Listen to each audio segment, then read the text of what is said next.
Hello everyone, स्वागत है आप सभी का आपके अपने यूट्यूब चैनल ऑनलाइन स्टडी में। तो दोस्तों, आपके एनडी के एग्ज़ाम काफ़ी नज़दीक आ चुके हैं और इसके लिए जो जीके जीएस के क्वेश्चन हैं उनकी क्लास में लेकर आया हूँ। आज के लिए फर्स्ट क्लास है। मैं माफ़ी चाहूँगा आपसे कि इतने दिन तक क्लास नहीं आ पाई, कुछ इश्यूज़ थे मेरे पास, लेकिन बट अब मैं उनसे क्लियर हूँ, एकदम साफ क्लियर हो गया हूँ। तो अब है ना जीके जीएस की क्लासेस आपकी रोज़ाना मिलेगी। और दोस्तों साथ ही मैं पहले बताता हूँ कि आज की जो जीके जीएस की क्लासेज है, ठीक है, वो है ना जो प्रीवियस ईयर क्वेश्चन है उनसे रिलेटेड है, ठीक है। तो देखिएगा कैसे क्या क्वेश्चन मिलते हैं और किस टाइप के क्वेश्चन आपको एग्जाम में देखने को मिलते हैं। घबराइएगा कोई भी नहीं, हर एक क्वेश्चन का जवाब दीजिएगा। मैं देखना कमेंट बॉक्स में ज़रूर चेक करूँगा।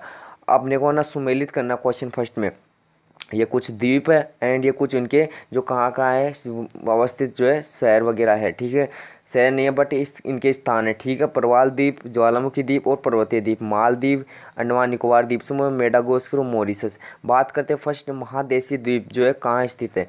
दोस्तों ये है ना कहाँ पे अवस्थित होगा, मेडागास्कर में होगा। कहाँ पे होगा दोस्तों, कमेंट बॉक्स में छाप के होते हो कहाँ पे होगा, मेडागास्कर में होगा, ठीक है, मेडागास्कर में होगा। चलिए ये हो गया काम खत्म अपना। फिर बात आती है परवाल द्वीप की, कि परवाल द्वीप कहाँ मिलेगा दोस्तों, ये मिलेगा मालदीव में, ठीक है, मालदीव में मिलेगा। फिर बात आती है ज्वालामुखी द्वीप की, ये मिलेगा मॉरिशस में। एंड लास्ट एंड फाइनल पर्वतीय द्वीप ये मिलेगा अपने को अंडमान और निकोबार द्वीप समूह में, ठीक है। तो ये तो क्या हो गए, द्वीप हो गए, और ये कहाँ क्या अवस्थित है, ठीक है, वो हो गए। नेक्स्ट क्वेश्चन देखिए, क्वेश्चन नंबर 2। देखो इनसे रिलेटेड क्वेश्चन आपको है ना अब जो है तैयार करने हैं। ये क्वेश्चन है ना मैं प्रीवियस ईयर करवा रहा हूँ, इनसे रिलेटेड क्वेश्चन आपको तैयार करने हैं, जिससे आपका है ना बेसिक जो है क्वेश्चन है वो भी मजबूत हो जाएगा और साथ ही साथ जो है करंट के जीके के रिलेटेड क्वेश्चन भी तैयार हो जाएगी, ठीक है। निम्न में से किस क्रिकेट खिलाड़ी की मृत्यु मैच खेलते समय नहीं हुई, ठीक है। देखो अब जो 4 ऑप्शन है उनमें से 3 ऑप्शन ऐसे जिनकी क्रिकेट खिलाड़ी है चारों ये, ठीक है। उनमें से 3 के ना खेलते समय मृत्यु हो गई थी, ठीक है। 3 की है ना खेलते समय मृत्यु हो गई थी। वो 3 कौन कौन से हैं, वसीम राजा, फिलिप ह्यूज, रमन लांबा, विजय हजारे। दोस्तों विजय हजारे इसका राइट आंसर हो जाएगा। विजय हजारे की मृत्यु नहीं हुई थी क्रिकेट खेलते समय, और जो ये बाकी 3 इनकी हो गई। तो ये क्वेश्चन है ना पूछा जा सकता है, अभी भी कोई दिक्कत वाली बात नहीं है। Question number 3। भारत के 45वें अंतर्राष्ट्रीय फिल्म समारोह 2014 में निम्नलिखित में से किस फिल्म को गोल्डन पिकॉक पुरस्कार दिया गया। दोस्तों अब यहाँ पे ना आपको बोल सकता है स्वर्ण, तो कंफ्यूज नहीं होना है, स्वर्ण हिंदी नाम है इसका, ठीक है। स्वर्ण पिकॉक पुरस्कार किसको दिया गया, ये है 2014 का। अब आपको करंट में पता होना चाहिए, ठीक है। चलो इसकी बात करते हैं। 1000 नोट, ए शॉर्ट स्टोरी, लेविएथन या फिर अजेयो। देखो दोस्तों इसका राइट आंसर क्या हो जाएगा, लेविएथन हो जाएगा। ये लेवियोथन, ये लेवी याथन, ठीक है। इसका राइट आंसर हो जाएगा लेवियाथन हो जाएगा, ठीक है। तो इसको है ना गोल्डन पिकॉक पुरस्कार दिया गया था, ठीक है। अब बात करते हैं 2022 में भी दिया गया था। किसको दिया गया था, कमेंट बॉक्स में मुझे छाप के बताओ किस फिल्म को दिया गया था, नहीं मुझे लास्ट में बताना ही है, ठीक है। नेक्स्ट क्वेश्चन देखिए। पूर्वी जोन ने प्रतिष्ठित देवदत्त ट्रॉफी टूर्नामेंट 2014 टू 15 किसको पराजित कर जीता था। ये देखो पूर्वी जोन वाले हैं, ठीक है। इन्होंने देवदत्त ट्रॉफी टूर्नामेंट है ना 2014 टू 15 में किसको पराजित कर जीता था। दोस्तों पता रखना, पश्चिमी क्षेत्र वालों को, पश्चिमी जोन वालों को ना हरा कर है ना जीता था। पश्चिमी जोन वाले है ना जो है इसके क्या रहे थे, उप विजेता रहे थे। अब आप पूछोगे सर उप विजेता क्या होता है। दोस्तों उप विजेता अधिकतर पता होगा, उप विजेता होती है हारने वाली टीम, ठीक है। और अभी मैं बता दूं आपको, अपने जो है क्रिकेट से रिलेटेड क्वेश्चन भी काफ़ी ज़्यादा पूछे जाएंगे। क्यों, इस बार है ना अपने क्रिकेट हुआ था, इसलिए ना याद रखना क्रिकेट के मैचेस के बारे में, ऑरेंज के पर्पल के मैं लास्ट में बता दूंगा आपको, ठीक है। चलिए नेक्स्ट क्वेश्चन देखते हैं। आईपीएल से रिलेटेड सबको पता होने चाहिए क्वेश्चन। नेक्स्ट क्वेश्चन है, निम्न में से किस एक पुस्तक को 2014 में मैन ऑफ बुकर प्राइजेस दिया गया था, ठीक है। Man of the Booker prizes किस फिल्म को दिया गया, सॉरी किस पुस्तक को दिया गया था 2014 में। तो देखो दोस्तों ये कुछ जो है आपके पास पुस्तक है, किसको दिया गया तो लिख लेना, the narrow road to the deep north. इस पुस्तक को जो है 2014 में man of the Booker prizes दिया गया था, ठीक है।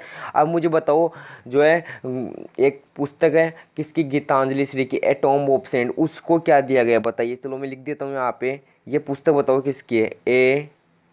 वैसे मैंने अभी बताया आपको, a tomb of the sand, a tomb of the sand, a tomb of the sand, मृतकों का टीला।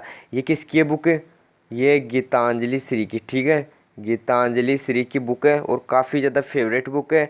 एंड इस बुक से रिलेटेड क्वेश्चन पूछे जाते हैं।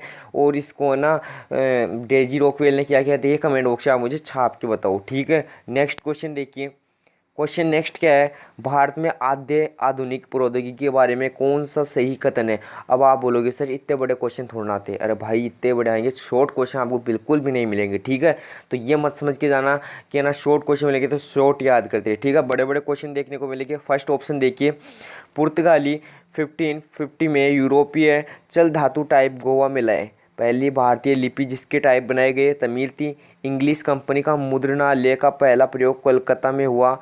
नेक्स्ट देखिए, इंग्लिश कंपनी ने भीमजी पार्क के आग्रह पर मुद्रणालय का भारत में 1674 से 1675 में आयात किया। दोस्तों डी ऑप्शन जो है इसका राइट आंसर हो जाएगा। उस टाइम पे ये जो है नीति अपनाई गई थी। ये मुद्रणालय जो है भारत में कब आयात किया गया था, इसका इस टाइम पे आयात किया गया था, याद रखिएगा। नेक्स्ट क्वेश्चन देखिए, राजगृह वैशाली और पाटलिपुत्र में निम्न में से कौन से एक सामान्य है। यहाँ अपन बात कर सकते हैं कौन सा रिलेशन है, ठीक है। स्त्रीवादियों के पाली धर्मसूत्र वहाँ संकलित था। अशोक के प्रमुख शिलालेख पाए गए थे जहाँ बौद्ध संगति हुई थी। और वे स्थान महासंघिका वो बौद्ध सूत्रों के संकलन से संबंधित है। दोस्तों इसका राइट आंसर हो जाएगा यहाँ पे ना बौद्ध संगति हुई थी। अब पूछोगे आप सर बौद्ध संगति क्या होती है। अधिकतर पता होगा बौद्ध संगति ना 4 टाइम पे हुई थी, ठीक है। 4 बार हुई थी और 4 समय पे हुई थी, अलग अलग टाइम पे, ठीक है। अब आपको पूछ सकता है कि किस टाइम पे कौन सी हुई थी, मैं बताता हूँ, ठीक है। देखिए नीचे स्क्रीन पर फर्स्ट जो बौद्ध संगति हुई थी वो 480 थी, 483 ईस्वी में हुई थी। दूसरी हुई थी 383 में, ठीक है। फिर जो थर्ड वाली है 251 ईस्वी में। एंड लास्ट फाइनल है फर्स्ट सेंचुरी, पहली शताब्दी में हुई थी, ठीक है। अभी मैं आपको बताता हूँ लास्ट में कि किसके टाइम पे क्या हुआ था, ठीक है। लास्ट तक वीडियो ज़रूर देखना। लास्ट की जो है लास्ट के लेक्चर में आपको पता होना चाहिए कैसा क्या मैं बता रहा हूँ। उन क्वेश्चनों के बारे में आपको अच्छे से स्टडी करना है। तो लास्ट टाइम पे आपको बने रहना है और वीडियो अच्छा लगे तो वीडियो को लाइक जरूर करना है, ठीक है।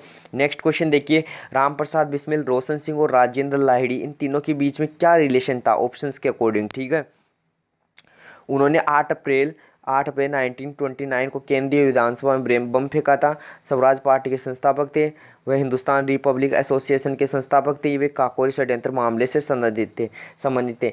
देखो दोस्तों इनका रिलेशन था काकोरी षड्यंत्र, ठीक है। इनका रिलेशन कहाँ था, काकोरी षड्यंत्र का। फिर बात आती है कि 8 अप्रैल 1929 को केंद्रीय विधानसभा में बम किसने फेंका था।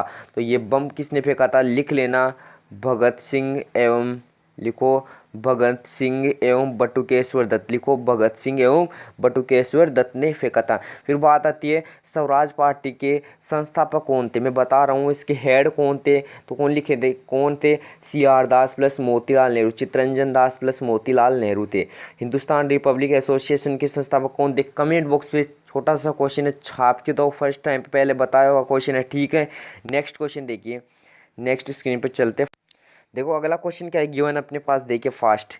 लोक सुरक्षा विधेयक 1928 का विरोध करते समय, ठीक है, इस टाइम का विरोध करते समय किसने कहा था कि भारतीय राष्ट्रवाद पर, भारतीय राष्ट्रीय कांग्रेस पर सीधा प्रहार है, वो भारत की दास्ता का पहले नंबर का बिल है। ये बात किसने कही थी, मोतीलाल नेहरू, लाला लाजपत राय, टी प्रकाशम या फिर दीवान चमन लाल। ये बात किसने कही थी दोस्तों, आपको पता होना चाहिए।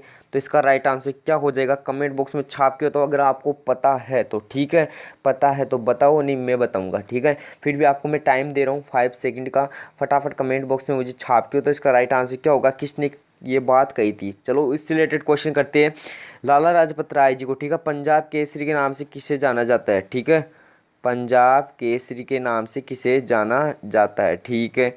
मोतीलाल नेहरू जी की बात हो चुकी है अपनी, इनकी एक जो इनसे रिलेटेड है ना पार्टी थी वो मैंने आपको बता दिया। अभी आपको सीधा सीधा क्वेश्चन पूछा ये बात किसने कही थी, तो आपको कमेंट बॉक्स में छाप के बताना है ये बात किसने कही थी, ठीक है। फास्ट बताइए दोस्तों। इसका राइट आंसर क्या हो जाएगा, मोतीलाल नेहरू हो जाएगा, ठीक है। इन्होंने ये बात कही थी, ठीक है। नेक्स्ट क्वेश्चन देखिए, निम्न में से कौन सर्वोदय आंदोलन से संबंधित नहीं था, बताइए कौन संबंधित नहीं है।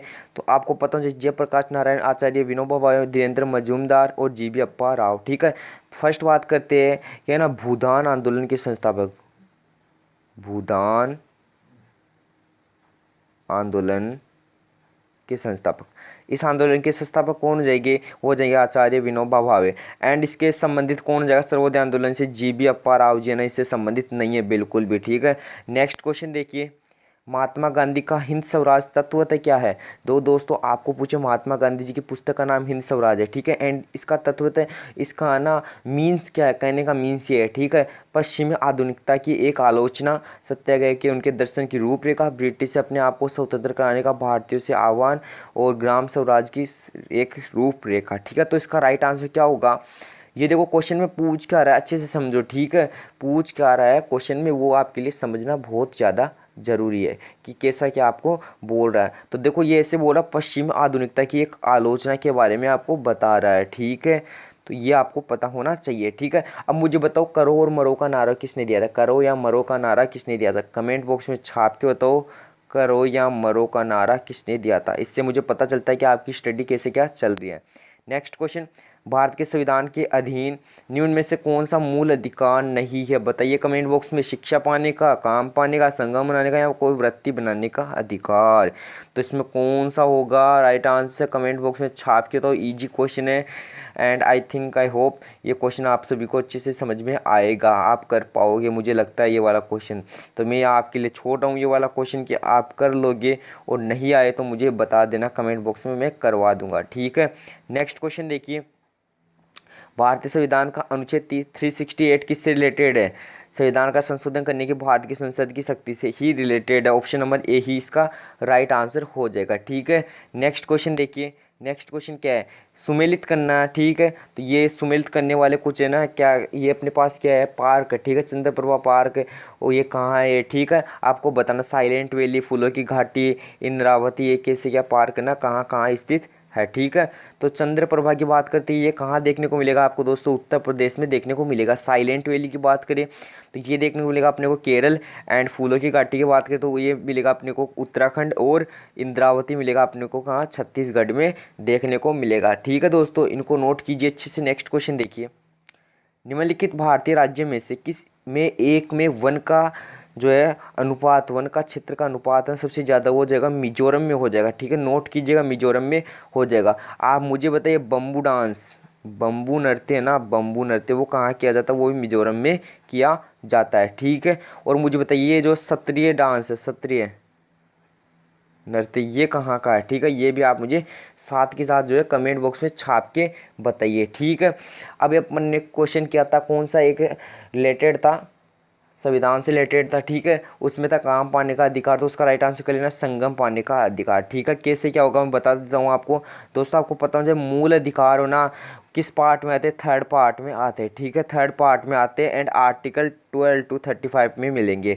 आर्टिकल 12 to 35 में आपको देखने को मिलेगा, ठीक है। ये भी आप नोट कीजिएगा। एंड उसमें था अपने पास क्या? शिक्षा का अधिकार, शिक्षा पाने का अधिकार, ये नोट कीजिएगा। भाग सॉरी पार्ट 3 अनुच्छेद 21A लिखो, भाग 3 अनुच्छेद 21A और 86वां संविधान संशोधन, 86वां संविधान संशोधन इससे रिलेटेड है, ठीक है। भाग 3 के अंतर्गत अनुच्छेद 21A में 86वां संविधान संशोधन के तहत ये बनाया जाता है कि 6 से 14 वर्ष के बच्चों को ना अनिवार्य शिक्षा प्रदान की जाए। ये जो है थोड़ा बहुत रिलेटेड है इससे, ठीक है। नेक्स्ट क्वेश्चन देखिए, नेक्स्ट क्वेश्चन नहीं है, इतने ही क्वेश्चन थे अपने। अभी मैं बात करता हूँ क्या? बौद्ध संगति के, ठीक है। पहली बौद्ध संगति मैंने बताई थी आपको 483 ईस्वी में, ठीक है। ये कहाँ हुई थी आपको पता होना चाहिए, बताइए। देखिए कहाँ हुई थी, कहाँ हुई थी? राजगृह में हुई थी, ठीक है। और किसके काल में हुई थी? अजात शत्रु के काल में हुई थी, लिख लेना, अजात शत्रु के काल में हुई थी। और इसका अध्यक्ष कौन था? अजात शत्रु के काल में हुई थी महाकश्यप, क्या था इसका? महाकश्यप क्या था? इसका अध्यक्ष था, ठीक है। अजात शत्रु ना किस वंश का शासक था? हर्यक वंश का, ये भी आप लिख लेना, हर्यक वंश का शासक था, ठीक है। नोट कीजिएगा अच्छे से। चलिए नेक्स्ट की बात करते हैं अपन। नेक्स्ट जो है नेक्स्ट जो बौद्ध संगति है उसकी बात करते हैं, ठीक है। नेक्स्ट हुई थी कब अपनी? 383 ईस्वा पूर्व, ठीक है। अब ये ना मेरे को बार बार मेरेज करना पड़ेगा क्योंकि स्क्रीन छोटी है, ठीक है। सेकंड कहाँ पे हुई थी? वैशाली हुई थी, ठीक है। कहाँ हुई थी? वैशाली हुई थी, ठीक है। और ये किसके काल में हुई थी? आपको पूछ ले, कालाशोक के काल में, कालाशोक के काल में हुई थी। इसके टाइम पे अध्यक्ष कौन था? सब्बा कमीर था। कौन था दोस्तों? सब्बा कमीर था, ये भी आप नोट कीजिएगा। अब बात पूछे आपको कि जो है ना ये काला शोक है ना किस वंश का शासक था, नोट कीजिएगा, ये भी अच्छा क्वेश्चन है। किस वंश का शासक था? शिशुनाग वंश का शासक था। किस वंश का शासक था? लिखो, शिशुनाग वंश का शासक था। किस वंश का शासक था? शिशुनाग वंश का शासक था। ठीक है, नेक्स्ट देखिए, नेक्स्ट ये अपनी कब 251 ईस्वी, ठीक है, 251 ईसा पूर्व है। इसके टाइम पे कौन था? ये अशोक के समय पे हुई थी, अशोक के समय हुई थी। और इसका अध्यक्ष कौन था?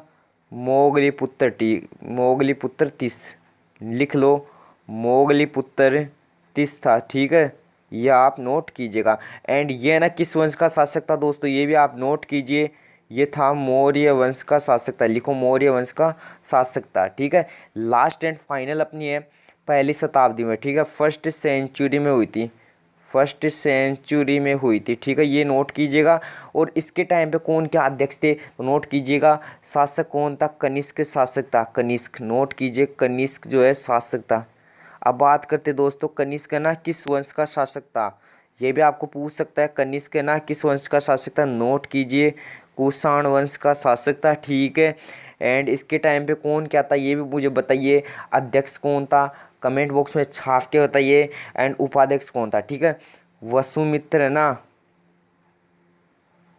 वसुमित्र क्या था इसका अध्यक्ष था। ठीक है, अभी आप मुझे बताइए जो इसका उपाध्यक्ष कौन था, कमेंट बॉक्स में छाप के ज़रूर बताना इसका उपाध्यक्ष कौन था। ठीक है, तो आज के लिए इतना काफ़ी है। एक क्रिकेट से रिलेटेड और करवा देता हूँ कि 2023 के आईपीएल में ऑरेंज कैप किसे मिली, नोट कीजिएगा, ऑरेंज कैप किसे मिली, लिख लीजिए, शुभगमन गिल, लिखो शुभगमन गिल, लिखो शुभगमन गिल, किसको मिली? शुभमन गिल को मिली है। ठीक है, और पर्पल कैप किसको मिली है? मोहम्मद शमी को, बाबा शमी को मिली है। क्या मोहम्मद शमी को क्या मिली? पर्पल कैप मिली है। ठीक है, मोहम्मद शमी को क्या मिली है? पर्पल कैप मिली है। ये भी आप नोट कीजिएगा। ठीक है, तो ये कुछ क्वेश्चन थे बेसिक जो आपको पता होनी चाहिए। आज के लिए इतना काफ़ी, एक बार फिर नई वीडियो के साथ मिलेंगे, तब तक के लिए बाय बाय, टाटा, जय हिंद, जय भारत।